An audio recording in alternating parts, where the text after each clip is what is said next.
This idea started for me when I thought about how souls in some ink monsters allowed them to persist after death, and how the ink machine would go about accomplishing such a task. I mean, we still don't know. Out of the thousands of souls that I've taken, I haven't been able to infuse them into many objects, so how could this machine do it consistently? The solution seemed to come to me thanks to Five Nights at Freddy's. Agony.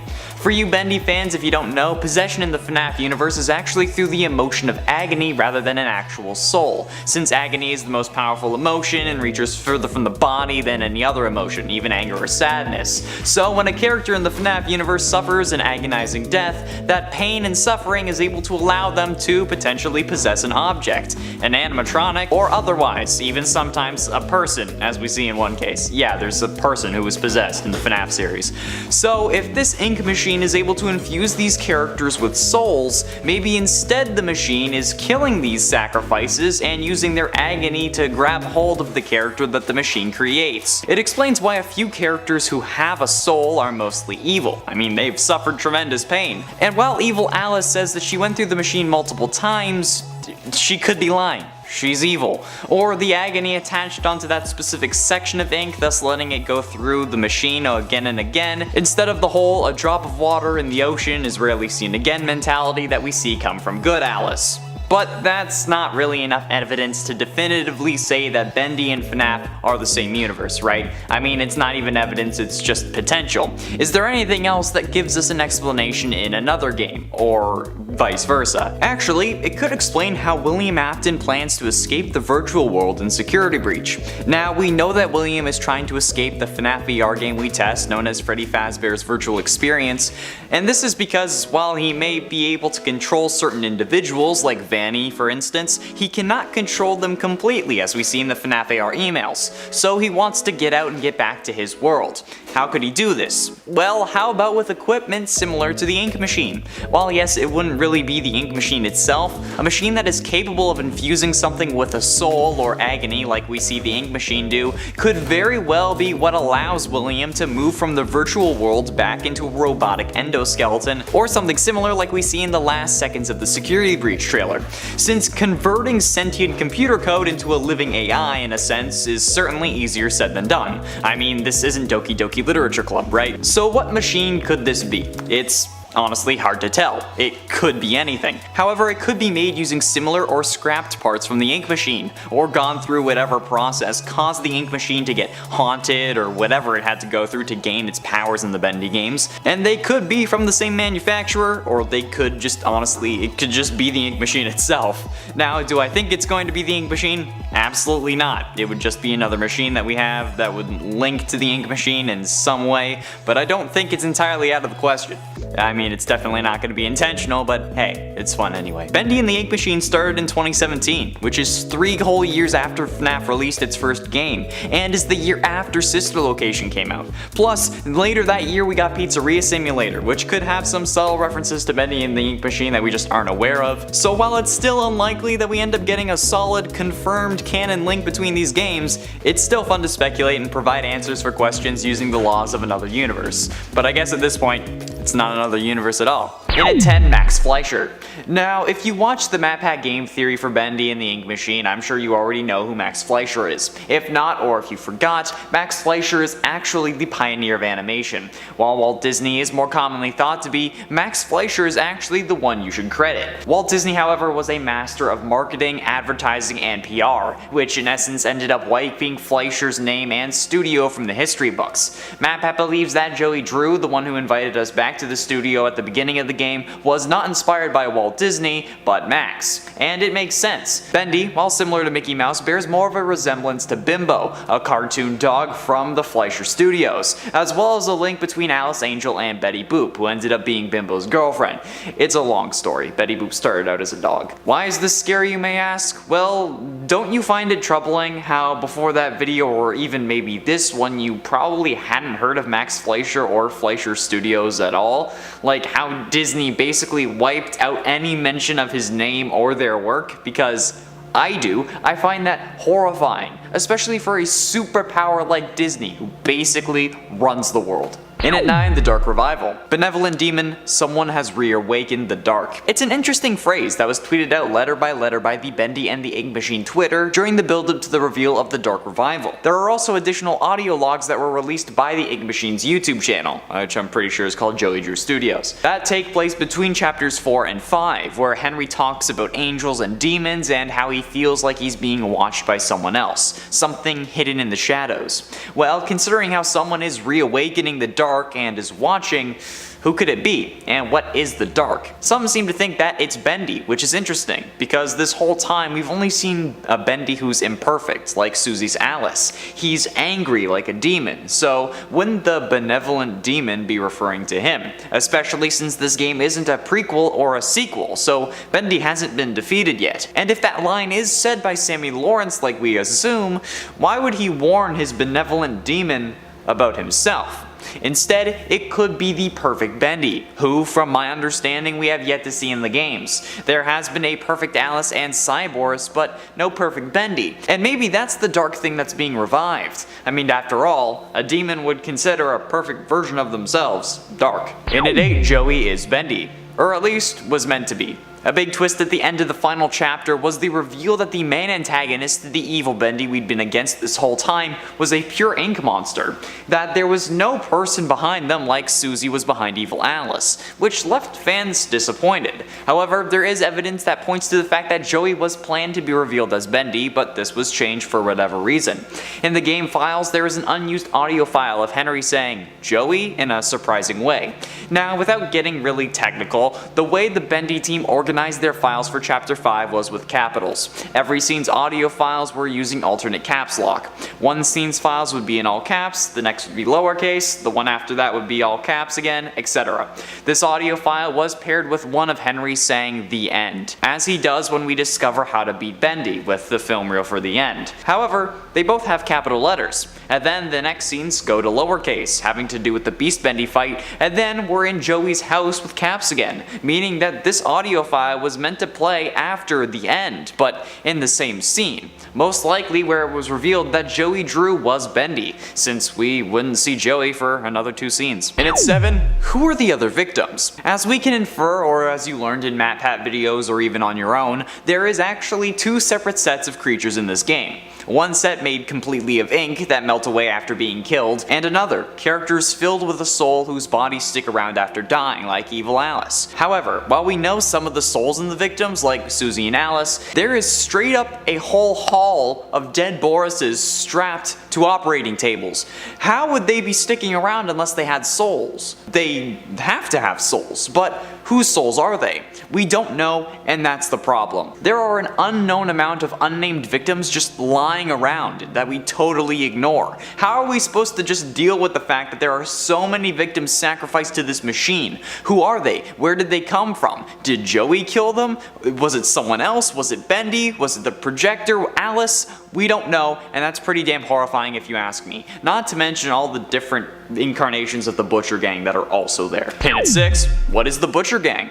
The Butcher Gang was introduced in Chapter 3 of the games through a poster, yet in the timeline of the game, the Butcher Gang is a Bendy cartoon produced by Joey Drew Studios and presented in Silly Vision, starring the villainous Butcher Gang trio. It is released in 1935. However, the members, Charlie, Barley, and Edgar, are drawn nothing like their in-game counterparts, the Fisher, the Piper, and the Striker. They are horribly mutilated and destroyed, with mouths where they shouldn't be like on top of their heads, body parts swapped out for office supplies or plungers. I mean, the Fisher's head is even hanging on a fishing rod for God's sakes. But this all begs the question, why? Of course, it could just be because it makes them creepy, or because why not, but there could be something more. I mean, there's no way they're just like this because they got misprinted by the ink machine, right? Because no matter what, if they're just made of ink or if they have a soul, they still look the same. This could very well be a photocopy of a photocopy situation, where that model on the test that you need to label is just a giant black blob unlike the one you studied, but I don't think that's the case. There is something wrong here, we just need to find out what. Halfway through it at number 5, you are Bendy. Well, this was certainly not what happened, that's for sure. But nevertheless, it was still an interesting theory, brought on by the idea that there are both good and evil versions of characters like we saw with Alice Angel's original voice actor Susie and her new one Allison. The idea that as the creator of the character, our love for these characters is pure, and while there is an evil Bendy, there was no perfect one. So logic only dictates that to fight off the evil Bendy, we would need to go through the machine ourselves to try and gain that power to fight against him, right? I mean, Susie had even described to us what it was like to be a searcher, so even I thought that it would make sense to have us go through the machine, maybe even a couple of times to end up becoming the perfect Bendy. Alas, that was not the case, and to defeat Bendy, we had to show him a "the end" screen, which is anticlimactic, at least in a sense, since we had built up this fight and twist in our heads, only for the end to be the killing blow, or I guess the end, but I guess it still makes sense. And at 4, someone's watching. Like described previously, according to Henry and those additional audio logs, he is feeling watched, and based on the Dark Revival title, it feels like there's something watching from the shadows, maybe meaning the ink, but who is it? That's a good question. However, from my understanding, there is a character that we didn't really have an answer for: Wally Franks. While yes, at the end it's revealed that he had left and is most likely running Frank's handyman service, but while he isn't at the company, neither were Thomas Connors and Allison Pendle. They are married and alive in real life. Yet, they're revealed as Cy Boris and Perfect Alice, or at least are meant to be. So why would they get 2 versions? Because they aren't the same reality. Hell, the actual game could just be a story. But that leaves Wally's ink version. Where is he? Well, maybe he's looking on from the shadows, watching Henry, making him feel uneasy, and will play a bigger role in the next game, Bendy and the Dark Revival, where he'll be revived from the ink. At least, it's possible. And at 3, our mind. Like I just said, it's also possible that none of this was real, that instead, it's all in our mind. And while it could be Joey's mind, what if we were in the hospital? Yes, I'm pulling a crying child here. Clearly, the game characters represent real people. I mean, we straight up have real life names for these characters, but how can they be ink monsters while also being able to send letters to Joey? The ink monsters aren't real. Simple. Why do I think that it's our mind we're trapped in? Easy. A newspaper only able to be viewed by boundary breaking or going through the game files. That says a cartoon artist was found dead at their desk. Maybe we're not actually dead, but fighting for our lives in the hospital. And this game is our brain's way of processing what's going on, of understanding death. And that's why everything seems so surreal. The sudden shift to Joey's house isn't us snapping back to reality, it's the other side, the ultimate end. It's the afterlife, with Joey, our old pal, waiting to greet us. But that's not all. We're being kept alive, most likely on life support, hence why we go through the game again, and as the Lens of Truth reveals, we've done this 414 times. Times that we should have died, but our family won't let us, hoping that one day we'll wake up, that we'll be revived from the dark. That person we feel watching us, it's our family from the hospital room, it's our partner, our kids, wanting us to come home, come back to the old studio. They have something they need to show us. Penultimately, in at number 2, hallucinations. While the entire game could be a figment of our imagination, or could be the most real thing in the world, what if we're not the ones seeing things? What if instead we're seeing things through the eyes of Joey, that has some form of issue that's causing him to hallucinate? This theory started thanks to the game's ending, ironically, where after you complete the game the first time, you wind up in Joey's house talking to him. Then you hear the words that started the game in the first place: "Come visit the old workshop, there's something I need to show you." And then you head through a door on your right, and bam, you're back in chapter 1 and can play through the game again. Obviously, this is meant to be symbolic, but what if it's more literal than we first anticipated? What if Joey's house is rather his mind, and the studio we go through is what he sees, or saw? It would explain the potential murders that he committed, thinking that there's some form of ink monster, and it's better than saying none of this was real and it's all a dream, right? Based on when it was proposed for FNAF. Everyone hates that, so... Finally, in at number 1, we're dead. Or, in fact, this is us moving on. This is the trip to the afterlife. I mean, we do get the choice between the angel and demon paths, right? What if that's us choosing whether we go to heaven or hell? Like how we feel about our own actions. While it may not change the outcome of the chapter, it does change the final image we see. So it does indeed have an impact, even if it isn't the one we think it will have. We are represented by a poisoned ink vial in chapter 1. So maybe we somehow poisoned the work environment at Joey Drew Studios. Maybe we started what would eventually become the end of the company by planting discord in the mind of our coworkers, or by suing the company for stealing our original character, since Bendy wasn't originally approved by Joey until most likely after we left, which I have to say is more of a Walt Disney move than a Max Fleischer move, but oh well. Maybe this is us accepting where we are, laying dead at our desk, and this is us somehow reliving our life through what we loved most. Our characters. To answer this question, we first need to ask a question. What is the ink machine? The ink machine was installed by the cartoon studio's owner Joey Drew and the Ghent company to create living entities for the animation company. Wally Franks was the only person allowed to be the attendant to this machine. It's also the main plot device that's triggering many of the events because of the ink that flows through the machine. Basically, it's a giant machine that uses ink and human souls to make living versions of the Joey Drew Studios characters. But it didn't actually start out like this. Originally, the ink machine functioned like a 3D printer of sorts, where sketches would turn into real 3-dimensional models and figures.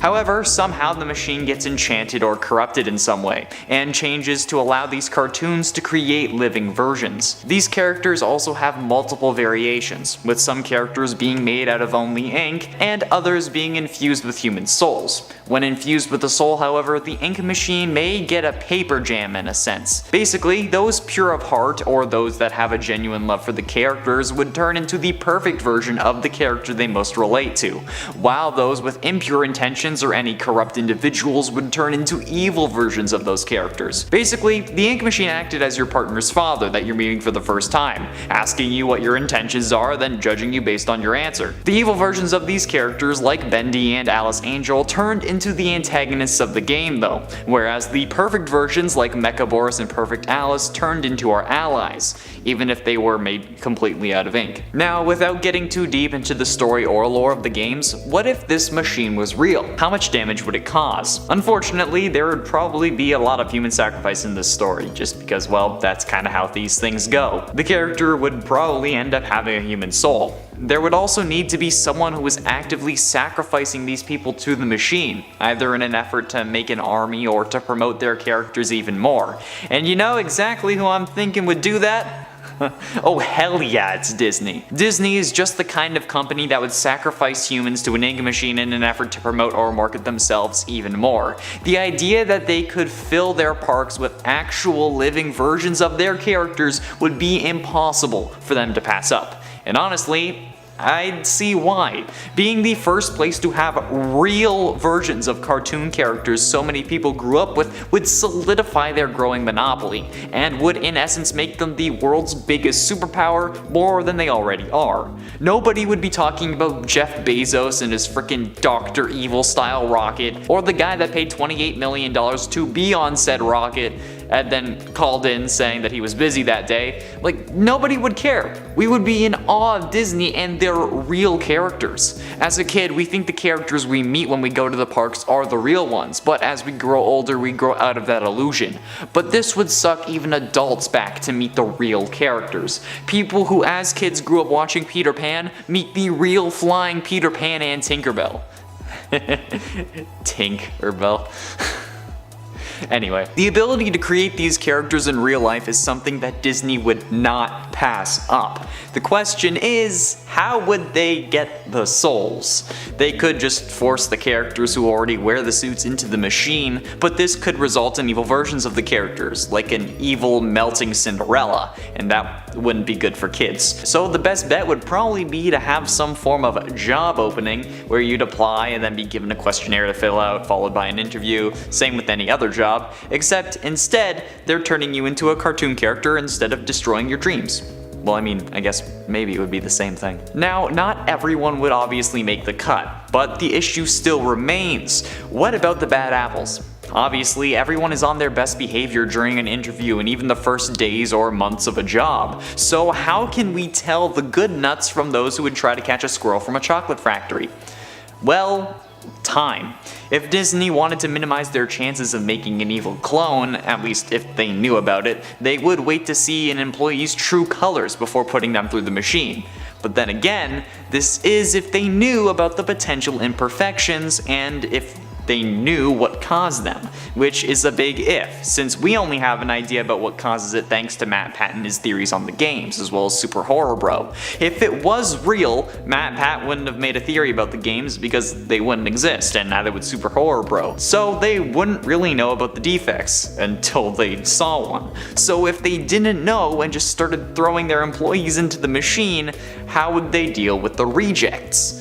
This is a moral dilemma, and I honestly don't know how Disney would handle it. The simple solution is just to put a bullet between their eyes, but if that got out, Disney would have to deal with a lot more than just getting cancelled. Plus, I don't know if they'd want to spend the money on the bullets. They absolutely would not let these versions run around the park terrorizing the kids, but maybe they'd keep them around for Halloween horror nights. Does Disney do that, or is it just Universal?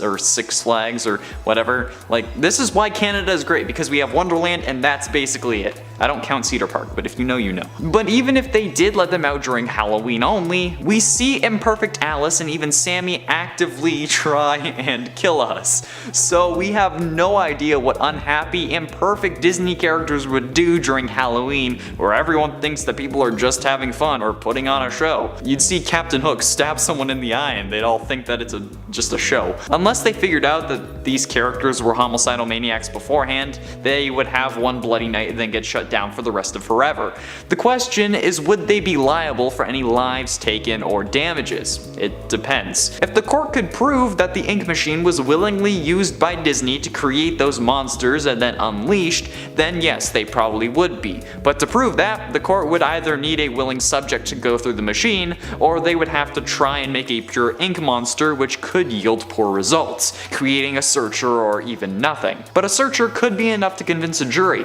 Then again, they could also just kill all the imperfect versions of the characters just because they weren't exactly what they wanted. And I mean, it's not like you can identify a cartoon character as a human, right? Maybe, I don't know, do they keep their fingerprints, their dental records? I don't know. But digging up the body of an imperfect Ariel after the company announced that they were going to have real versions of their characters at their park would be a real PR disaster, and would probably come with a full-blown investigation that would reveal what the hell they were doing, and then boom. Actually, this is kind of funny, since the financial mistake that probably ruined Joey Drew Studios was probably Bendy Land, which I'm sure would have featured real-life versions of their most popular characters, and that might have been why he was testing the ink machine.